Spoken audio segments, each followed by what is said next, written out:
In this tutorial, I am going to show you how to watch videos without buttons blocking your screen, which means using TikTok's Clear option. TikTok offers a feature called Clear Mode that allows you to watch videos without any distracting icons or buttons. While watching a TikTok video in the app, simply follow these steps. Hold down with one finger on the video screen.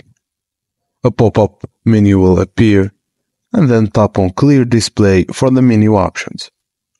The icons and buttons will disappear from your video, providing you with a clear view. To revert from the standard viewing mode with icons and buttons, you have two options.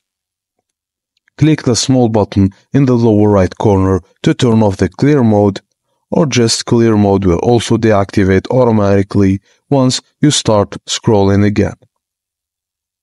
Keep in mind that Clear Mode needs to be activated for each video individually. You cannot scroll through your For You page entirely in Clear Mode.